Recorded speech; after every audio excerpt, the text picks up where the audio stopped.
আজকে সকালবেলা মা পোচ করে দিচ্ছিল, আর আমার মনে হলো যে না, আজকে আর ভাত দিয়ে খাবো না। তাই জন্য দুটো পাউরুটি অ্যাড করে নিলাম যাতে ডিম টোস্ট করে খেয়ে নিতে পারি। আজকে না মারাত্মক গরম পড়েছে, ইদানিং খুবই গরম পড়েছে, তাই লেবু জল কিন্তু খাওয়া মাস্ট। আজকে আমি তাই বাড়িতেই লেবু জল বানিয়ে খেয়ে নিয়েছিলাম। আর সন্ধেবেলা দাদা অর্ডার দিয়ে দিয়েছিল হচ্ছে পিৎজা। আমি তো খুব অনেক দিন বাদে বাদেই পিৎজা খাই, তো এই বছর মনে হয় এটাই আমার ফার্স্ট টাইম পিৎজা খাওয়া। আমার তো মনে পড়ছে না যে আগে লাস্ট 6 মাসে আমি পিৎজা খেয়েছি কি না। তো যাই হোক, এখানে 3 টাইপস অফ পিৎজা ছিল। একটা ছিল পনির পিৎজা, একটা ছিল চিকেন পিৎজা, একটা ছিল লটস অফ টপিংস। আমি ঠিক পিৎজাটার নাম ভুলে গেছি, কিন্তু এখানে ভরে ভরে টপিংস দেওয়া ছিল, সব ধরনের টপিংস দেওয়া ছিল।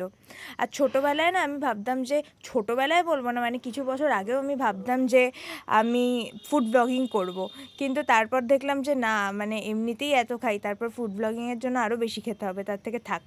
তারপর খেয়ে নিয়েছিলাম আমিত্তি, তারপর বসে গেছিলাম একটু পড়তে, কেননা এই মাসের লাস্টেই হচ্ছে আমার সেমিস্টার, তো তাই জন্য কোনো উপায় নেই, পড়তেই হবে। আর আমাদের বাড়ির পাশে হচ্ছে লোকনাথ বাবার তিরোধান দিবস উদযাপন, কিন্তু the interesting part is that আমাদের বাড়ির গেটের সামনে না সুন্দর করে একটা লাইট লাগিয়েছে। প্রতিবার এই টুনি লাইটটা লাগায়, বাট এই গেটের সামনে লাইটটা এই ফার্স্ট টাইমই